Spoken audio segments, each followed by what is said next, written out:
PM Modi 24 अप्रैल को बिहार के मधुबनी में एक बड़ी जनसभा को संबोधित करने वाले हैं। इस रैली को सफल बनाने के लिए एनडीए ने अपनी पूरी ताकत झोंक दी है। बिहार में चुनाव होने हैं और चुनाव से पहले एनडीए अपने तमाम नेताओं को बिहार में मैदान में डटाए हुए है। बिहार एनडीए के बड़े नेता, केंद्रीय मंत्री और राज्य की पूरी कैबिनेट इसे ऐतिहासिक बनाने की कोशिश में लगी हुई है। मधुबनी, दरभंगा, मुजफ्फरपुर, समस्तीपुर और बेगूसराय जिलों में बीते एक हफ्ते से सांसद, विधायक और मंत्री लगातार गांव-गांव जाकर लोगों को रैली में बुलाने की अपील कर रहे हैं, लोगों से बातचीत करते नजर आ रहे हैं। डिप्टी सीएम सम्राट चौधरी, केंद्रीय मंत्री नित्यानंद राय, जेडीयू के नेता राजीव रंजन उर्फ ललन सिंह और राज्यसभा सांसद संजय झा जैसे दिग्गज नेता मैदान में खुद डटे हुए हैं और इस जनसभा को भव्य बनाने की कोशिश में लगातार लगे हुए हैं। इसमें सबसे ज्यादा खास बात ये रही है कि ललन सिंह जिस जोश में समर्पण के साथ इस रैली की तैयारी करते हुए दिख रहे हैं, वैसी सक्रियता एनडीए के भीतर लंबे समय बाद देखने को मिल रही है।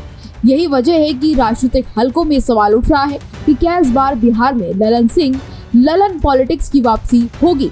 ऐसे में कई तरह के सवाल उठ रहे हैं और ललन सिंह की एक्टिव होने को लेकर भी कई तरह की बातें कही जा रही हैं।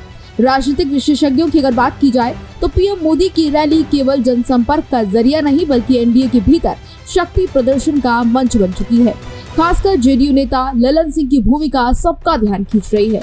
हालांकि सभा पंचायती राज मंत्रालय से जुड़ी हुई है और ललन सिंह फिलहाल इसके मंत्री हैं, लेकिन जानकारों का कहना है कि इससे पहले भी वे कई रैलियों के लिए एक्टिव दिखे, लेकिन इस तरीके से सक्रिय वो कभी नहीं दिखे। हाल के दिनों में ललन सिंह की पीएम मोदी और गृह मंत्री अमित शाह से नजदीकियां भी बढ़ती हुई दिखी हैं।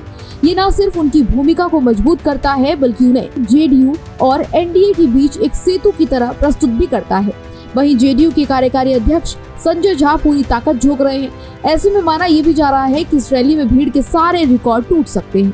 बिहार की राजनीति में इस समय एनडीए के 4 बड़े प्रमुखता से चेहरे नजर आ रहे हैं: सम्राट चौधरी, नित्यानंद राय, संजय झा और ललन सिंह।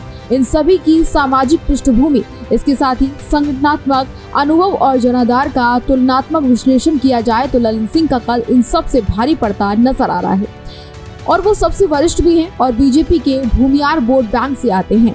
ऐसे में बीजेपी को उनसे बहुत फायदा होगा। बिहार की राजनीति में उनकी भूमिका बेहद महत्वपूर्ण है।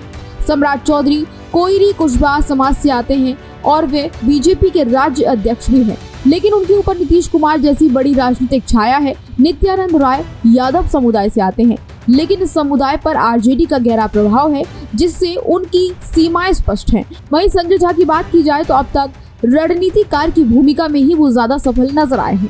ललन सिंह की बढ़ती सक्रियता और पीएम मोदी के साथ तालमेल से बीजेपी जेडीयू गठबंधन में नया समीकरण बनते दिख रहा है। वे न सिर्फ जमीनी कार्यकर्ताओं को संगठित कर रहे हैं बल्कि एनडीए के विभिन्न घटकों के बीच समन्वय स्थापित करने में भी अहम भूमिका निभा रहे हैं। इसी कारण एनडीए के भीतर सम्राट चौधरी, नित्यानंद राय और विजय सिन्हा जैसे नेताओं का प्रभाव सीमित हो सकता है। बिहार विधानसभा चुनाव 2024 से पहले ललन सिंह खुद को एक प्रभावी नेतृत्वकर्ता के तौर पर स्थापित करने की कोशिश में है। अगर उनकी रणनीति सफल रही तो बिहार में ललन पॉलिटिक्स एक बार फिर एनडीए के लिए गेम चेंजर साबित हो सकती है। हालांकि इस पूरी खबर पर आपकी क्या राय है? आप ललन सिंह को बिहार की राजनीति में कितना महत्वपूर्ण मानते हैं? क्या आपको लगता है कि क्या बिहार में वो बीजेपी के लिए गेम चेंजर साबित हो सकते हैं या नहीं? अगर आपको भी ऐसा लगता है तो हमें कमेंट बॉक्स में जरूर बताएं। फिलहाल इस खबर में इतना ही। इसी तरह की तमाम और जानकारियों के लिए देखते रहिए भारत एक्सप्रेस।